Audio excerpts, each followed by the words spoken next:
Olá, torcedor gremista. Bem-vindo ao nosso canal. Hoje é dia de conversar com um ponteiro esquerdo ligeiro, que fez muito a alegria do torcedor tricolor. Paulo Egídio, é um prazer estar aqui contigo. Opa, Fábio, sempre um prazer falar com os gremistas aí, muita saudade dessa terra aí, onde eu vivi talvez aí os melhores anos, não só profissionais, como pessoais da minha vida. Uma cidade que eu adoro, um clube que eu amo de paixão, então é sempre um prazer falar com vocês. Paulo, eu queria que tu me contasse um pouquinho do início da tua carreira. Tu é paulista. Eu sou paulista, eu sou da região de Ribeirão Preto, no interior de São Paulo. Eu comecei aqui no Botafogo de Ribeirão Preto, né, com 16 anos de idade. A minha ascensão foi um pouco rápida, né? Eu com 17 anos já estava no profissional e com 18 já fui vendido para o Corinthians, né? E aí comecei minha carreira. Eu joguei no Corinthians, depois fui para o Vasco, Ponte Preta, Joinville, até chegar ao Grêmio, onde eu fiquei por 3 anos no Grêmio, né? Quando tu saísse do Botafogo de São Paulo e fosse para o Corinthians, lá no Corinthians tu recebesse uma oportunidade na seleção juvenil, né? Não, eu já vinha sendo convocado para todas as seleções de base aqui no Botafogo. Jogando pelo Botafogo, eu fui convocado pela seleção sub-15, sub-17, e fui até para sub-20 com 17 anos de idade. Desde o Então eu Botafogo. já no Botafogo eu já vinha nas seleções. No Corinthians, eu fui convocado para a seleção de novos. Seleção de novos, estamos no torneio em Toulon, lá no Corinthians que eu fui para a seleção de novos. Uhum. E foi no Corinthians que tu. Me conta uma história que eu li e eu queria entender um pouquinho melhor. Tu foste convocado para a seleção brasileira para disputar o torneio de Toulon e acabou não indo. Como é que é essa Isso. história? Eu era muito jovem, né? Eu tinha vindo de uma contusão no Corinthians, e voltando à Sim. contusão, eu queria voltar a ganhar meu espaço no Corinthians, né? E indo para a seleção, eu perdi esse espaço. Então eu fiquei quase 20 dias com a seleção. Na semana do embarque, eu realmente pedi dispensa. Hoje eu me arrependo de ter feito aquilo, né? Eu me arrependo porque era uma oportunidade que todos sonhavam na época, né? E eu acabei pedindo dispensa de uma ida para Toulon, né? Aí voltei para o Corinthians, depois acabei, como eu disse para você, indo para outros clubes, né? Só retornei à seleção aí jogando pelo Grêmio, né? Jogando pelo Grêmio, eu retornei à seleção, a seleção principal. Aí tu foste do Corinthians para o Vasco, para Ponte Preta, Joinville.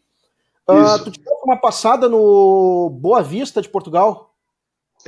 O Joinville, né? Ele me vendeu para o Boa Vista, né? Eu fui vendido para o Boa Vista naquela Sim. época. Era uma proposta razoável, né? Hoje seria irrisório o que eu ganhava lá, mas na época, né?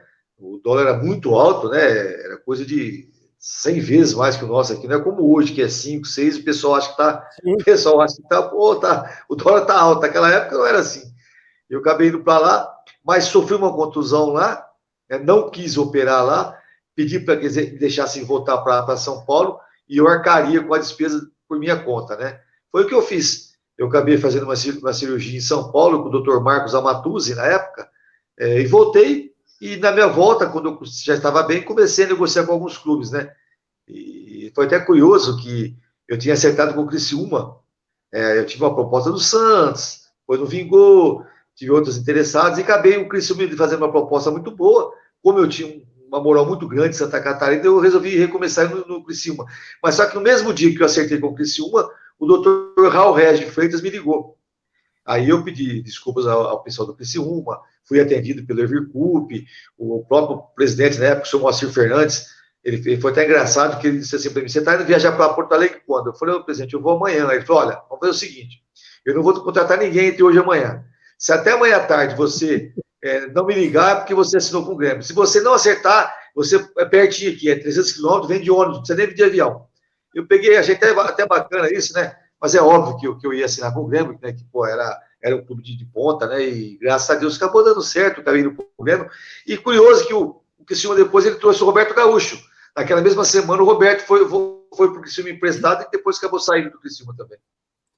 Para quem não sabe, o Paulo Egídio também teve um irmão que jogava futebol, que era o Nelson, que acabou jogando no Inter. Foi a Isso. primeira vez que tu jogasse com o teu irmão? Tu jogou uma vez só com o teu irmão lá no Boa Vista ou tu teve outra oportunidade na carreira? Não, eu sou 2 anos mais velho que o Nelson, né? E quando eu saí do Botafogo, eu saí muito novo, né? Ele jogava na base, abaixo da minha. E eu saí muito novo. Quando ele subiu para o Botafogo, eu já estava no Corinthians, né? Já tinha saído, eu já tinha rodado já. Mas eu joguei com o Nelson no Boa Vista, lá sim. Ele estava lá na época e quando me contrataram, que vieram conversar com ele aqui no Brasil e me viram jogar em alguns jogos, se interessaram e ele intermediou a negociação e acabei indo para o Boa Vista, né? Lá sim eu joguei com ele. E contra ele eu joguei aí no Grêmio, no Grenal, né? No Grenal nós jogamos contra ele. Na estreia dele ele ganhou o jogo e fez o gol ainda. Paulo, aí tu vieste pro Grêmio e tu tivesse uma passagem aqui de 89 a 91. Isso. Essa tua vinda pro Grêmio foi intermediada pelo Raul Regis? Isso. Eu tinha um padrinho muito forte aí no Grêmio, né? Que era o Alfinete, né? Quando o Grêmio contratou Roberto Gaúcho, do Joinville, o Roberto deve ser uns 3, 4 anos mais novo que eu. Talvez uns 4 anos mais novo que eu. Ele estava subindo dos juniores, né? E o Grêmio precisava do atacante pelo lado esquerdo e só tinha o Jorge Veras, e o Jorge Veras estava na iminência de sair.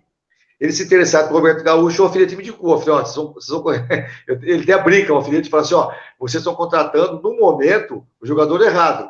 O Roberto tem potencial, pode se tornar um grande jogador, como se tornou, foi um grande jogador, principalmente no Cruzeiro. A história do Roberto se identifica muito com o Cruzeiro, e o Alfinete tentou me levar, aí não deu certo. Aí eu fui para Portugal. Quando eu voltei, o Roberto não estava bem aí foi quando o Alfinete falou, o que eu queria que vocês contratassem lá atrás está liberado. Tenta negociar, traz ele para cá, que ele tá, agora talvez ele venha. E acabou dando certo, né? Eu fui para o Grêmio, repito, foi muito bem no Grêmio, né? E o Roberto, que é um grande amigo que eu tenho, né? Que joguei com ele em Joinville, ele estava subindo na época. Roberto, quando saiu do Criciúma, foi para alguns clubes e acabou se identificando no Cruzeiro, fez grandes temporadas no Cruzeiro, né? E acabou estando muito bem no Cruzeiro, que é um grande jogador também. O Alfinete que jogava muito bem também, né? Era um lateral direito alto, rápido, extremamente veloz. E ele teve uma passagem muito boa no Grêmio. Eu costumo dizer, né? Eu sou suspeito, porque sou compadre do Alfinete, o Alfinete é meu amigo, padrinho da minha filha, mas o Alfinete ele foi um dos laterais direitos mais injustiçados em termos de seleção brasileira. Jogadores bem inferior a ele jogou na seleção brasileira, mas muito inferior. Eu conheço o Alfinete porque joguei contra o Alfinete, joguei a favor do Alfinete. Então eu tenho como falar, eu tenho patente para falar do Alfinete. O Alfinete ganhou uma bola de prata da revista Placar na época, jogando pelo Joinville, pô. Então você imagina a qualidade desse rapaz. E eles levaram o Perivaldo, levaram outros jogadores aqui, que eu não vou citar o nome, porque alguns são meus amigos, né? Levaram outros jogadores e o Alfinete acabou não indo. Então eu acho que o Alfinete é um dos jogadores mais injustiçados. Eu, da época que eu joguei e que vi jogar, só 2 jogadores me impressionaram na lateral direita. O Leandro, do Flamengo, e o Alfinete. Eu como torcedor tenho uma bela lembrança do Alfinete, naquele time de vocês ali, porque do meio de 80 até o final, o Grêmio era uma máquina, né? Nós tínhamos até o Grêmio Show na época do Otacílio, e o teu time foi campeão em 89 também, e eu tenho uma bela lembrança, tanto da equipe quanto do Alfinete também. O Alfinete era um jogador que, eu digo assim, o Alfinete, o Alfinete não sujava o calção, né? O Alfinete conseguia jogar como lateral, marcar os atacantes sem dar carrinho, sem ser violento. É uma técnica impressionante, tanto lá atrás como lá na frente. Quando ele passava do meio de campo, ele era um atacante com velocidade, com qualidade de cruzamento. O Alfinete não cruzava, né? O Alfinete ele passava a bola. Então, assim, repito, eu digo de cadeira porque eu joguei com grandes laterais, joguei contra grandes laterais, com Jorginho, sabe, que foi um grande lateral, mas o Alfinete, para mim, realmente, depois do Leandro, foi o maior com quem eu vi jogar.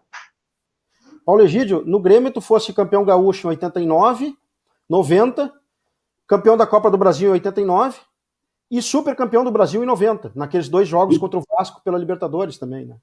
Que foi o Super Campeonato Brasileiro e Libertadores, 2 jogos juntos. Tivesse uma passagem bem exitosa. E nós estamos esperando o troféu até o CBF, né? O CBF, se você estiver vendo essa live aí, estamos esperando o troféu lá, né? Que foi nos prometido, porque naquela época nós estávamos disputando 5 competições, né? Nós disputamos aquele ano lá, não tinha Sul-Americana e Libertadores. Nós disputamos Brasileiro, em 90 isso. Brasileiro, o Gauchão, Supercopa, Supercopa não, desculpa, não era sul-americano, eu usava outro nome da Comembol lá, e a Em, data no- estava muito em estreita. 90 era, em 90 era a Supercopa, Campeonato Brasileiro, o Gauchão, a Supercopa do Brasil, né? A Isso, Libertadores da América. isso. E como as datas estavam meio assim, muito exprimidas, a CBF fez um acordo com o Vasco e com a gente, falou, olha, vocês estão no mesmo grupo da Libertadores, então são 2 jogos, um no Rio e um em Porto Alegre. Quem conseguir 3 pontos, no caso, né, que era 2 pontos, né, 2 pontos e mais um ponto, é o campeão. Ou seja, uma vitória e um empate seria o campeão. Valeria para nós isso aí. E nós ganhamos do Vasco aqui, no Olímpico, 2-0, se eu não me engano. Fomos para o Rio de Janeiro e empatamos 0-0. E a CBF falou assim: olha, nos declarou campeão, tal, isso existe, está aí até hoje, e ficou de mandar o troféu para nós. E fazem 30 e poucos anos e até agora esse troféu não chegou. Eu cheguei a fazer uma pesquisa a respeito, Paulo Egídio. Até o Grêmio também já fez um questionamento junto à CBF em relação a esse troféu. E, pelo visto, realmente, pela pressa que a CBF teve em fazer esse supercampeonato, que foi o primeiro em 90, né? Depois teve em 91, onde o Corinthians foi campeão e não teve mais segmento, só retornou agora, no ano retrasado. A CBF não estava preparada para dar o troféu para o campeão. Mas não existe isso, né? É só comprar um troféu. Lá nos anais da CBF consta, né? O Sim, Grêmio foi claro. campeão. Lá consta. E é simples, é comprar um troféu, compra um troféu, coloca lá, faz a gravação e manda pro Grêmio. Beleza, porque ela existe. Eu me considero campeão. E quem disse isso foi a CBF. Isso Claro. vai. É que nem o Corinthians, né? Paulo Egídio, não considero o Corinthians bicampeão do mundo. E nem considero o Palmeiras campeão do mundo. Eu considero o Corinthians campeão do mundo e o Palmeiras não. Mas a CBF, a FIFA disse que o Corinthians é bicampeão do mundo. A FIFA disse que o Palmeiras é campeão mundial. Então nós temos que respeitar. Foi a FIFA que está dizendo isso, entendeu? E mesma Claro. coisa nós. A CBF, que fez a competição, a CBF determinou que os 2 jogos fossem naquela competição. Nós fizemos 2 jogos, então nós somos os campeões. Então esse troféu tem que ser. A CBF costuma, de vez em quando, dar umas caneladas, né? Essa não foi a primeira, nem a última. E, oxalá se não vão ter mais, né? Então, assim, eu acho que a CBF está falhando nesse ponto, né? Eu acho que o Grêmio tinha que forçar, porque nós temos que ter esse troféu. Esse troféu tem que estar na galeria do Grêmio. Eu me considero campeão, super campeão do Brasil. Com certeza. Paulo, me diz uma coisa, como é que um cara baixinho com 1,69 m fazia furor na zaga e contra o Internacional tu crescia de uma forma estupenda? Eu crescia tanto contra o Inter que eu fazia até gol de cabeça, né, contra o Inter. É verdade, né? Eu era muito forte, né, Fábio? Eu tenho 1,69 m, né? Só que eu tenho uma estrutura física muito forte, né, muito avantajada, né? E essa estrutura que me ajudou, né? Porque você sabe que no Sul, né? Agora tem mudado um pouco, mas o Sul sempre foi de um futebol de muita força, né? De muita virilidade. Né? Para jogar no Sul não era fácil, não. Para jogar aí no Grêmio, no Inter, tinha que ter, assim, muita bagulha na época, né? E eu me dei muito bem com esse jeito, né? Aprendi muita coisa com o Cláudio Duarte na época, né? Que me fez, incutiu na minha cabeça que eu tinha que voltar até o meio do campo, ajudar na marcação, para ter o espaço para você aproveitar a minha velocidade, habilidade, né? E eu fazia muito bem isso, né? Eu vinha até o meio, compunha ali o meio de campo ali, saindo em velocidade. Então, assim, meu complexo físico me ajudou muito, né? Na minha carreira com o futebol, né? Foi assim, todos os clubes que eu passei, principalmente no Grêmio, no Joinville também. Eu tive uma passagem maravilhosa pelo Jack, né? Graças a Deus, até hoje, em todas as seleções de todos os tempos do Jack, né? O Jack já vai fazer 40 e poucos anos, 45 anos, se não me engano, porque ele é de 76, né? Quando veio, não a fusão, não houve a fusão. O pessoal fala que no Joinville houve a fusão do América e Caxias, que eram 2 clubes do Joinville, que deixaram de jogar para existir o Joinville. Não existe fusão porque cada um tem seu clube ainda. O Caxias existe, o América existe. O Caxias até voltou a jogar profissionalmente, o América não muito, não mais. Não muito, não mais. Então não houve uma fusão, houve uma ligação dos 2 clubes e surgiu o Jack. E eu sou em todas as seleções de todos os tempos do Jack, foram 3 anos lá também. Então eu tenho uma ligação muito forte com o Jack, uma brilhante atuação lá no Jack. Paulo, até uma coisa que eu ia te perguntar, tu acabaste te referindo ao Cláudio Duarte. No Grêmio, tu tiveste sorte, né, de ter grandes treinadores. tu passasse por Cláudio Duarte, que foi um tremendo treinador de futebol, Dino Sani, Evaristo de Macedo, Valdir Espinosa, foi isso, né? Valdir Espinosa. Foi o Evaristo de Macedo, o Claudião, o Dino Sani teve o Poleza, né? Teve o Poleto também. Poleto, até faleceu, parece que o Poleto, né? Até faleceu o Poleto. O Poleto foi uma aposta que o Grêmio fez, né? Que ele estava muito bem no interior, eu não me lembro do recorde de tudo que ele estava na época. Ele fez uma boa campanha lá e o Grêmio foi uma aposta no Grêmio, né? Mas faltou um pouco de experiência na Libertadores para o Poleto, né? Eu achei que o nosso time era experiente, mas para a Libertadores nós perdemos alguns jogadores, o Edinho parou de jogar, né? O Cristóvão foi embora, enfim. Então nós perdemos alguns jogadores, algumas peças importantes, né? E nós não fomos bem com o Poleto. Eu não diria que ele foi o responsável, não. O responsável foi o Grêmio, nós jogadores, que nós tínhamos grandes jogadores, mesmo assim, mesmo perdendo alguns, tínhamos grandes jogadores, mas ele não foi bem, não foi feliz. Eu fiquei até chateado porque ele era uma grande pessoa, um grande profissional, e nós não fomos bem na Libertadores. O Valdir Espinosa, eu estava voltando de contusão, né, e o Valdir Espinosa, na época, trouxe de volta o Renato Gaúcho, eu acabei ficando por uns 30 dias aí com o Renato, trouxe o Alcindo, todos jogadores que eram peixinho dele, eram amigos dele, e como eu estava voltando de contusão, eu não tive uma sequência com o Valdir Espinosa, certo? Mas com o Varisto, com o Claudião, eu fui muito com o Minelli também, eu cheguei com o Rubens Minelli, né? Eu fiz quase uns 2 meses com o Rubens Minelli.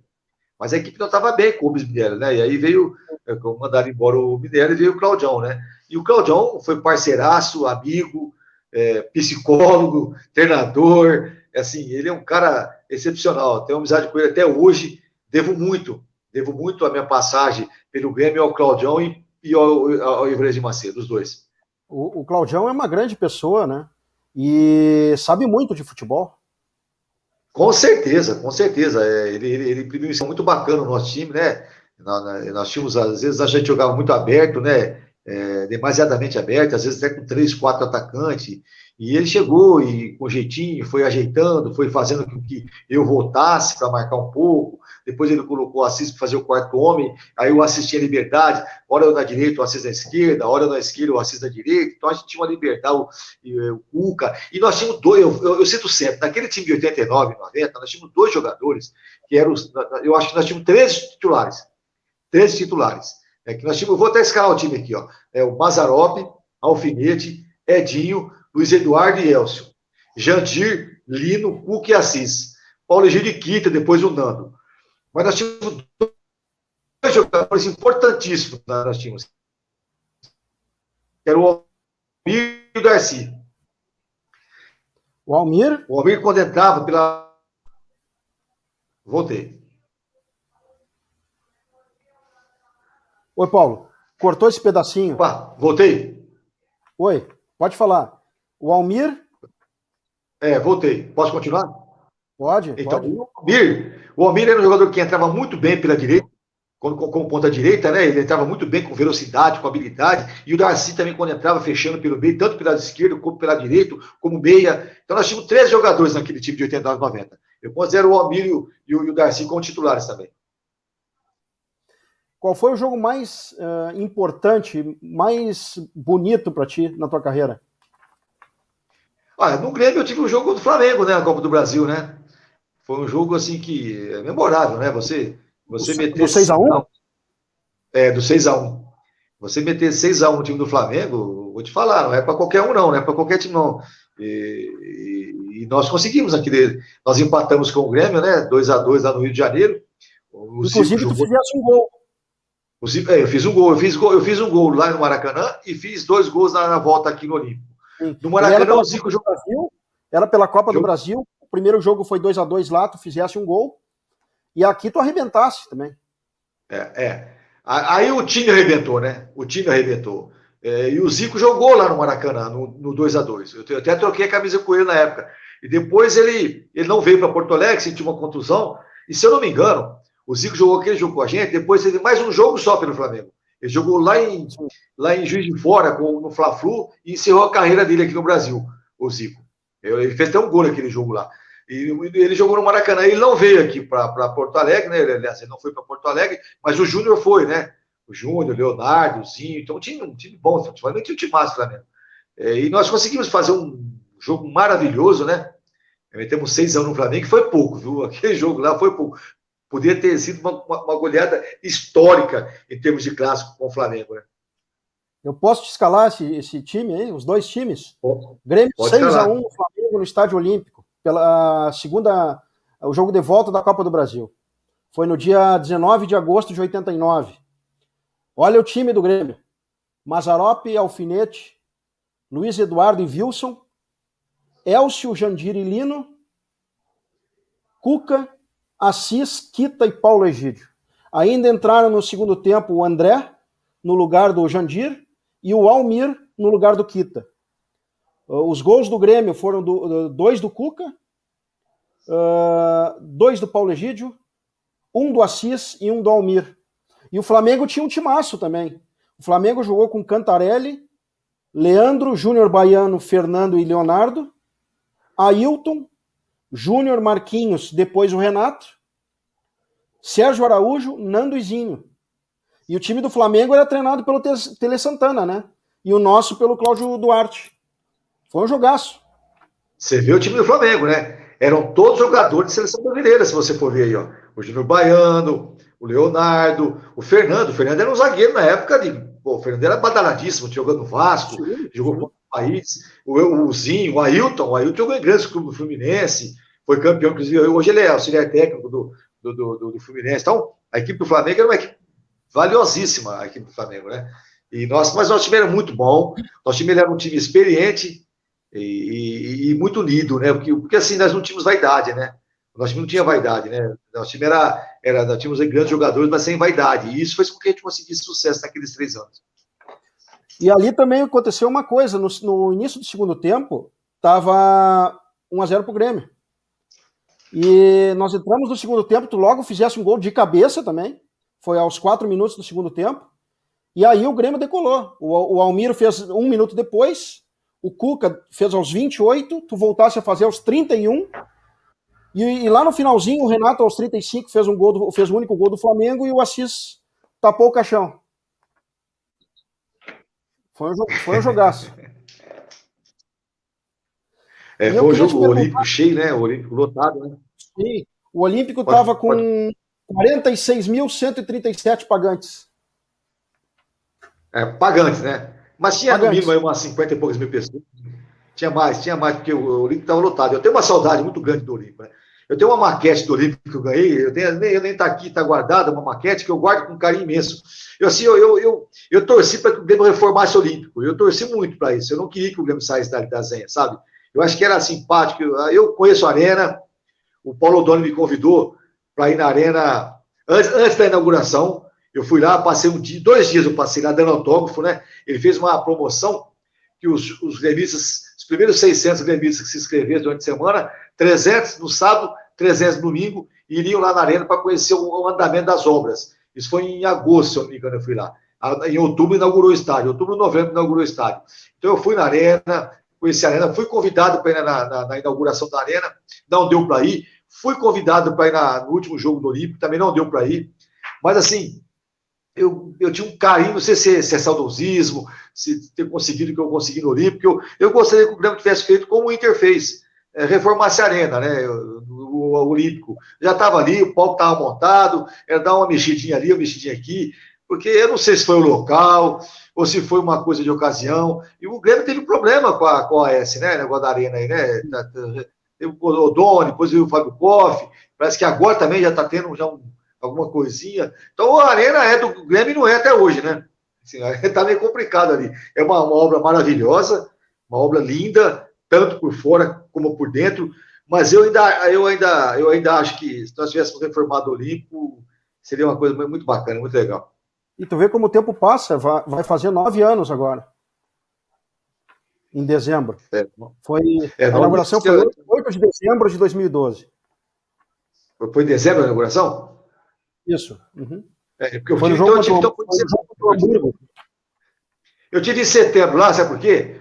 Dia 2 de setembro comemora essa data da primeira conquista da Copa do Brasil. Naquele ano foi o 30º ano, né? 30 anos da Copa do Brasil. E eu fui convidado, o troféu estava lá, posei com o troféu dos jogadores, dei autógrafo. Então, eu tive lá em setembro. Então, assim, muito boa, né? Eu repito, a Arena é maravilhosa, um dos maiores estádios do Brasil hoje, moderníssimo, mas eu ainda tenho uma saudade muito, muito grande, e o Olímpico está de pé ainda, está caindo, mas está de pé. Eu vejo algumas fotos de algumas pessoas que postam algumas fotos do Olímpico, né, pelo Face, pelo Instagram, e me dá uma saudade medonha do Olímpico. E eu, se eu tiver a oportunidade de ir a Porto Alegre, quem sabe o Olímpico está ainda em pé, só para me passar perto, pelo menos, para ver o Olímpico, eu tenho uma saudade muito grande do Olímpico. Paulo, eu queria que tu me comentasse um pouquinho de um outro jogo que eu selecionei aqui, que tu tivesse uma brilhante atuação também. Foi pelo Campeonato Gaúcho, dia 29 de julho de 1990, Grêmio 4 e Inter 1. Tu também fizesse 2 gols, também, um de cabeça. E eu queria que tu me falasse um pouquinho desse jogo, se tu te lembra dele. Esse jogo, se nós empatássemos, se eu não me engano, né? Acho que empatássemos, não, empatássemos ou perdêssemos, o Caxias seria campeão, não era nem o Inter, era o Caxias que seria campeão. Então nós tínhamos que vencer o jogo, né? E era contra o nosso rival maior, né? A rivalidade aí no sul dos irmãozinhos ali.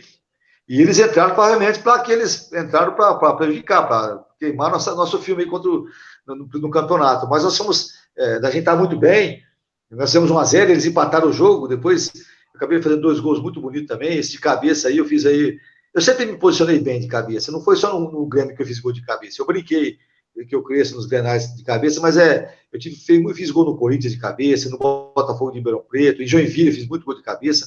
Eu acho que pela minha estatura, né, as pessoas não davam muita atenção, né, eu me enfiava no meio do zagueiro ali, acabava fazendo alguns gols de cabeça, né. E esse jogo foi muito legal, muito bacana, eu fiz 2 gols, é um jogo assim que eu tenho gravado aí no meu celular, aí, o pessoal de vez em quando posta aí, eu compartilho, porque foi um jogo maravilhoso que eu fiz. Eu repito, não só eu, né, o Cuca também fez um gol muito bonito. Foi a despedida do Cuca e do Luiz Eduardo, eles tinham sido vendidos para a Espanha, né? E então foi um jogo memorável também.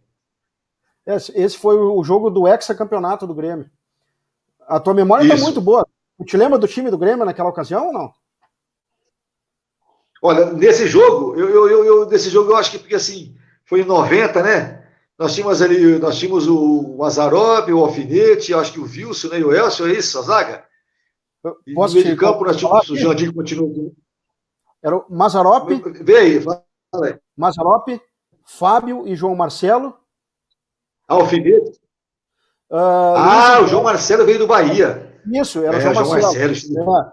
Era o Mazzaropi, Fábio, João Marcelo, Luiz Eduardo e Elcio. O Jandir, Cuca, Assis, Darcy, Nilson e Paulo Egídio. O treinador era o Evaristo. O Alfinete. Esse jogo tá machucado, né? O Alfinete machucou, estava suspenso, uma coisa assim, não jogou. O Darcy jogou. O Darcy é um time bom, né? Manteve a base, né? Nós perdemos aí de 89 para 90 o Edinho, o Cristóvão, né? Mas a base foi mantida, né? O Kita, né? O Kita, saudoso Kita, né? Que veio a falecer alguns anos atrás aí. Muito parceiraço também. O Kita também era um amigão. E o Inter perdeu com Maisena, Chiquinho, Sandro, Zabala, Célio e Norberto, que era um meio-campo bastante forte. O Júlio, Luiz Fernando, Marcelo Prates, que acabou sendo expulso no jogo. O Nelson, né, o teu irmão. E o Edu. Era treinado pelo Ernesto Guedes. E ainda entrou no segundo tempo o Daniel e o Rudinei pelo Inter. O Nelson perdeu o jogo porque ele quis perder, né? Que eu avisei ele um dia antes. Falei, Nelson, não vale nada. Você está emprestado. Tá para ir embora. Eles não vão te vender. O Boa Vista quer você de volta. Fique em casa. Não vale nada para vocês. Eu avisei o Nelson. Fui no apartamento dele um dia antes, avisei ele, me ouviu, né? Aí acabou pagando esse bico aí. Que lembranças tu tem de Porto Alegre, aqui do torcedor do Grêmio? Rapaz do céu, como eu gosto dessa cidade, rapaz. Eu tenho um arrependimento assim mortal de não ter vivido em 2 cidades, fixado a residência em 2 cidades, Porto Alegre e Joinville. Foram os dois lugares que eu fiquei mais tempo, porque eu fiz grandes amigos, né? Hoje, alguns amigos de Porto Alegre, obviamente, a gente não mantive mais o contato e tal, eu perdi o contato, porque eu sou meio relaxado, meio desligado, né? Eu estava falando do Alfinete, o Alfinete mora aqui a 150 quilômetros da minha casa, padrinho da minha filha, eu falo muito pouco com ele, ele me xinga, ele fica bravo, então eu tenho esse defeito, sabe? Eu tenho esse defeito. Então, assim, mas o Porto Alegre, eu tenho uma cidade imensa de Porto Alegre, assim, sabe? Da época, eu lembro, na época, ainda tinha, não tem mais aí, a churrascaria do Zequinha, né? A churrascaria do Zequinha era o nosso ponte, porque todas as visitas que a gente recebia em casa, vamos na churrascaria do Zequinha, porque além do bom churrasco que tinha lá as danças típicas gaúchas, o tango do argentino, sabe? E a gente ia lá e a gente era muito bem recebido, às vezes o Zequinha nem nos cobrava, então assim, então eu tenho muitas saudades, né, de setembro, né, a Semana Farroupilha em setembro, eu ia lá visitar, então assim, eu tenho uma saudade imensa, assim, de Porto Alegre, sabe? Faz muito tempo que eu não vou a Porto Alegre, e eu acho que a última vez foi quando eu fui, essa vez que eu fui no Olímpico, que fazia 9 anos, né? Então eu tô realmente para fazer uma visita em Porto Alegre, quando fizer uma visita, quero entrar em contato com vocês que fazem essas lives aí, tem a Rádio Pachola, tem alguns amigos meus que ligam daí, que são torcedores, né, que a gente faz essas lives aí, quero ver se eu consigo encontrar pelo menos alguns aí para tomar uma cerveja e bater um papo. Ah, com certeza, vai ser um grande prazer. Paulo, naquela época de Grêmio, a tua fase era maravilhosa, não sei se foi a melhor fase da tua carreira. Tu chegasse aí para a seleção brasileira com o Falcão, fosse convocado, né? Com certeza, a melhor fase da minha carreira foi no Grêmio. E tu fosse convocado, tu fizesse um amistoso só? Eu fiz um amistoso, eu machuquei, né? Eu já fui machucado para a seleção, né?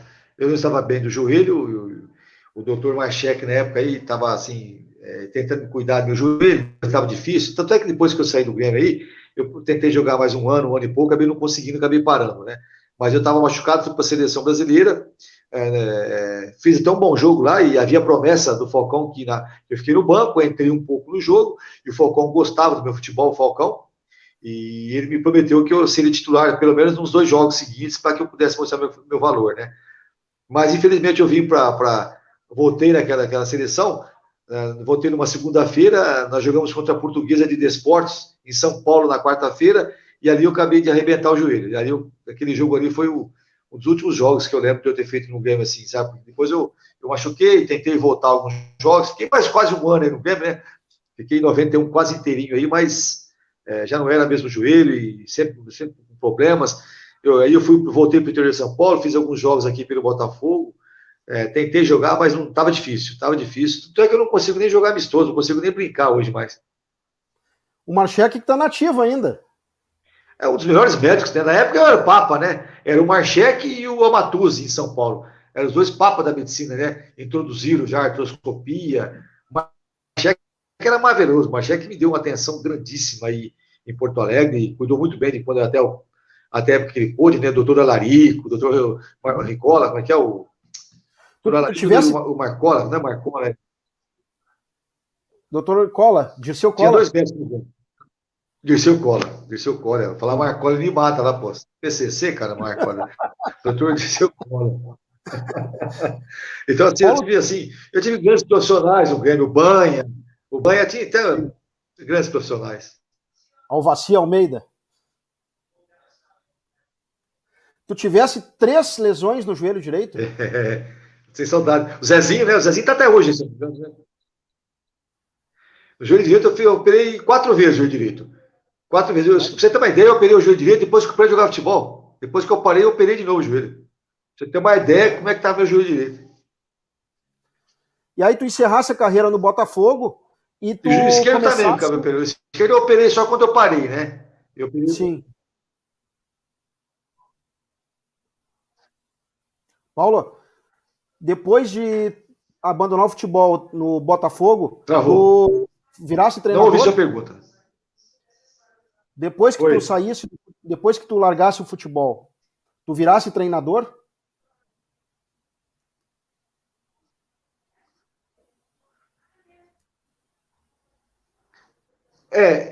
Tá travando você, viu, Fábio? Tá travando aí a sua internet. Aí, melhorou, beleza? Melhorou. Aí, agora tá bom. Tá bom. Tu virasse treinador? Eu treinei aqui uns 14...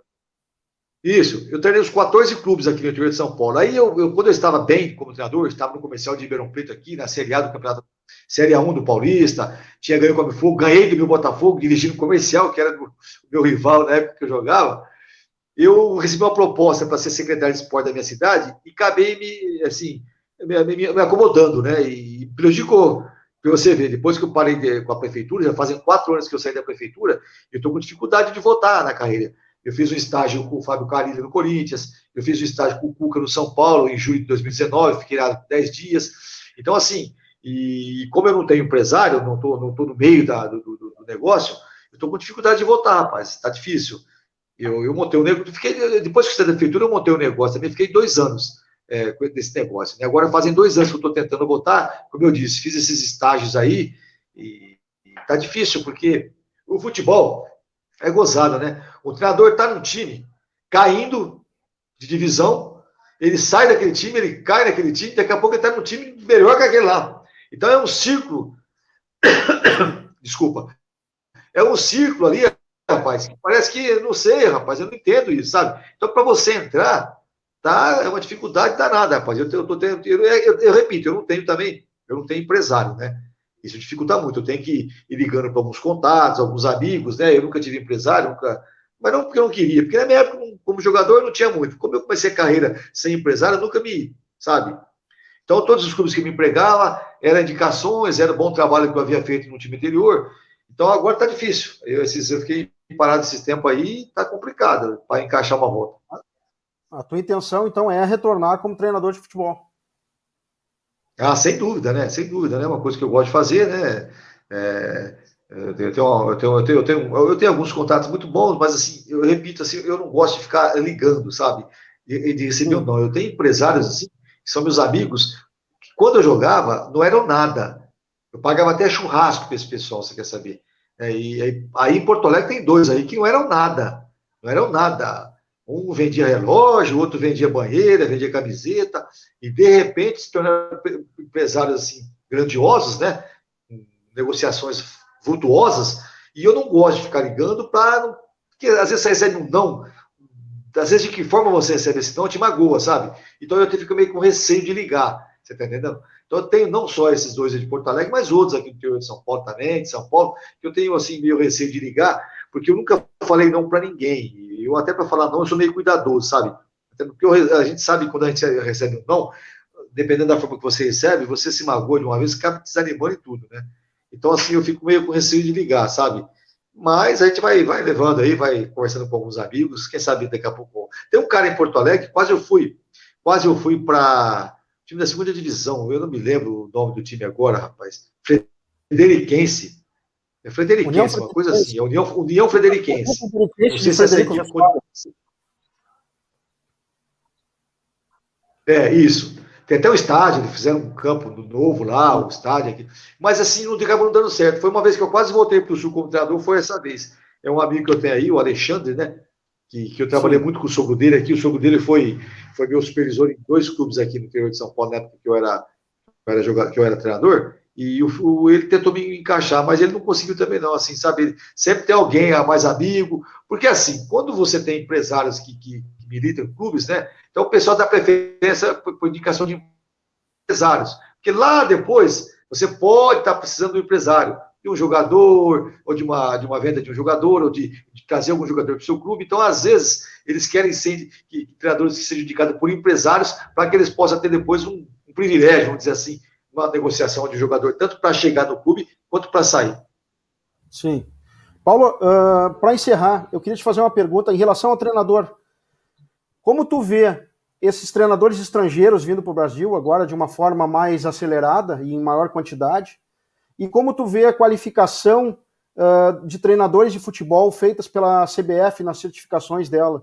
Não sei se tu chegasse a fazer algum curso da CBF.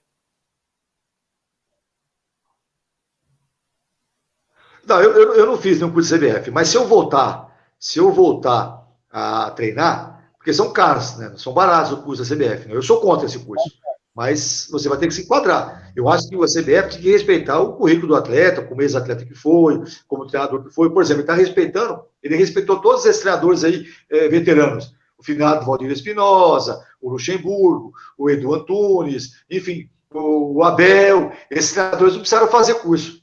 Pô, quer dizer, eles têm direito adquirido. Então, assim, O Renato se revelou, inclusive, quanto a esse o Renato. Acabou fazendo porque ele foi obrigado também. Eu sou contra. Eu acho que você pode dar os cursos, né? Você ministrar cursos, até cobrar. Você vai fazer um curso CBF de uma semana, pagar esse curso. Aí tudo bem. Mas você ser um curso obrigatório para que você treine a equipe, eu acho meio que. Né, eu acho que meio. Porque todos esses treinadores que vão lá dar palestras, eu trabalhei com todos. Então, tudo que eu vou ouvir lá, com certeza, eu já ouvi deles aqui. Entendeu? Mas você tem que se enquadrar. Esse é o primeiro ponto em relação ao curso. Em relação a treinador de fora, eu sou meio xarope. Eu sou meio radical. Certo? Muitos se falam, né? Ah, mas o Jorge Jesus ganhou 5 títulos. Naquele time do Flamengo, qualquer treinador ganharia. Ah, mas como o Abel não deu certo? Por que o Abel não deu certo? O Abel teve 82% de aproveitamento quase. O Jorge Jesus teve 86, 87. O Abel, quando saiu do Flamengo, o Abel tinha sido campeão carioca, o time estava classificado em primeiro lugar no grupo da Libertadores, o time estava classificado para a próxima fase da Copa do Brasil, certo? E o Jorge chegou e perdeu o jogo, empatou lá com o Atlético em Curitiba e empatou em casa de 2 gols, perdeu a semifinal da Libertadores. Ele já perdeu o primeiro título, certo? E ele, quando chegou, com ele veio os 2 laterais que o Abel não tinha, que era o Rafinha e o Felipe Luiz, veio com ele o Gerson, meio campista, e veio com ele o Pablo Mari, que era o zagueiro, enfim, 50% do time. Então, se o Abel fica ali, com certeza o Abel ia arrumar o time. Ele estava começando a montar o time veio todo novo. Ele deixou o Arrascaeta no banco em alguns jogos, isso melindrou o torcedor, começaram a pegar no pé dele, mas o Arrascaeta sempre estava jogando, sempre estava entrando. Então ele estava montando o time. Quando o Jorge chegou com o time mais ou menos armado e com mais 4 jogadores de qualidade. Sim. Desses 4, só o Pablo Mari que ninguém conhecia. O Gerson era jogador de seleção brasileira, tinha ido para a Europa, e o Rafinha e o Felipe Luiz nem se fala. Então agora, eu torci para o Jorge Jesus não ir embora. Eu torci para ele ficar. Se ele tivesse ficado, nós vamos ver se é tudo isso mesmo. Ele está lá no Benfica, sofrendo no Benfica lá, sendo criticado quase para sair do Benfica. Entendeu? Ele é bom treinador? É bom treinador. Ninguém está tirando os méritos dele. Mas nada a mais do que. Tanto é que não tem o currículo dele. Qual é o currículo do Jorge Jesus? Ele ganhou o título aqui no Brasil. Lá na Europa ele foi campeão só no Benfica. E quando o Benfica tinha uma seleção, o Benfica estava no top durante 10 anos lá, e ele, nesses 3 anos que ele pegou o Benfica, ele conseguiu títulos. Depois o Porto passou por cima do Benfica, ele saiu, foi lá para a Arábia e acabou. Voltou para o Benfica agora, está tendo problemas. E o Abel Ferreira pegou o Palmeiras com um elenco qualificadíssimo. Ah, mas o Luxemburgo foi campeão paulista. Todos esses jogadores que estão no Palmeiras, o Menino, Patrick, o Danilo, aquele atacante lá, o Wesley, todos foram lançados pelo Luxemburgo.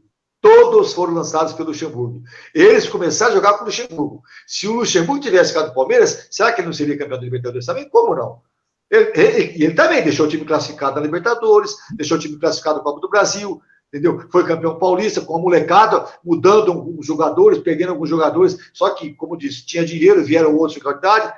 Então, a imprensa vai muito de acordo com o navio, né? Com as ondas, né? A onda onde vai, a onda leva, a imprensa vai junto. E ele esquece de mostrar números. Então, os números do time do Palmeiras eram bons e os números do Abel no Flamengo eram ótimos. Agora, o Jesus e o Abel jogaram mais jogos, então eles melhoraram o percentual deles de aproveitamento, entendeu? Então, assim, eu acho muita babação para treinador de fora. E vou dizer um aqui, o Sampaoli. O que o Sampaoli conseguiu? No Santos, eu até acho que no Santos ele fez uma boa campanha pelos jogadores que ele tinha. Era um time bom. Só que o Cuca, com um time pior que o dele, chegou na final da Libertadores. O Cuca, com um time pior que o do Sampaoli.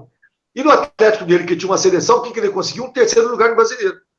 Então, assim, eu não vejo isso, não. Eu sou radicalmente contra isso. Não que eu seja contra, que eles venham para o Brasil. Pode vir. Agora, essa babação, para mim, é exagero. Paulo, uma outra pergunta que me ocorreu agora. Tu eras um ponta extremamente veloz e jogava bem na linha de fundo. Hoje se chama de extrema, do avançado. Como é que tu vê hoje a questão desta posição que tu executava a função com a questão de um centroavante fincado hoje na área?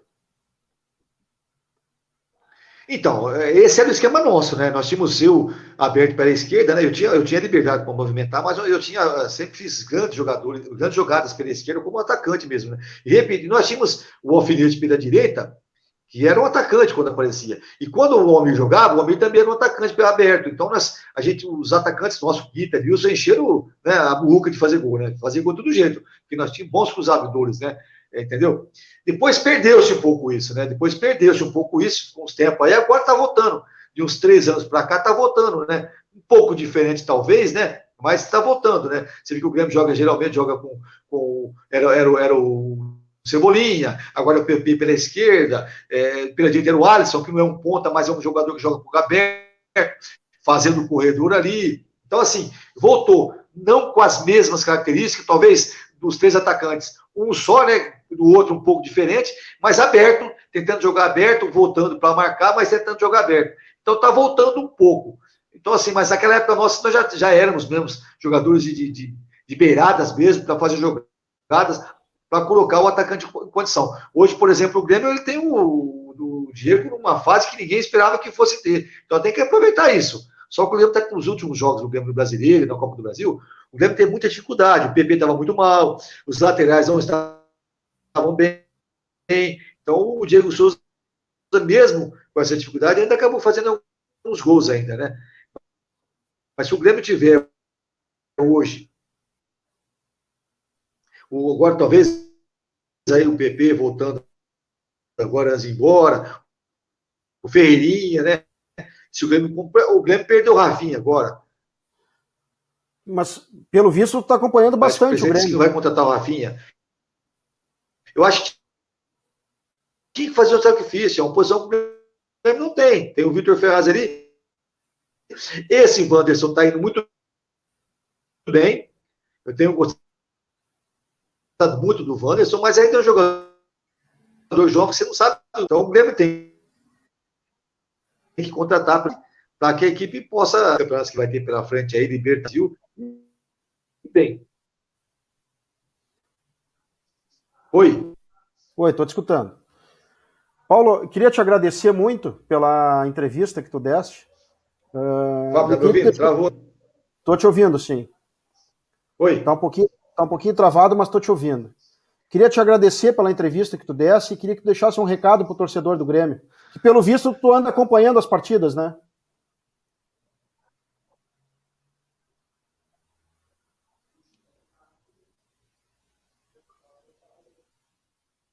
Tô te ouvindo, tô te travando vendo. Um pouco você aí, né, Fábio? Fábio, quando você quiser, irmão, só mandar um. Pode falar, Paulo. Eu repito, como eu falei no início, né? É um prazer muito grande.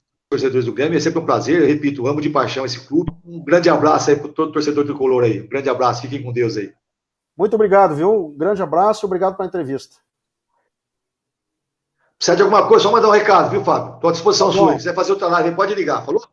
Tá bom, obrigado, um abraço. Abraço.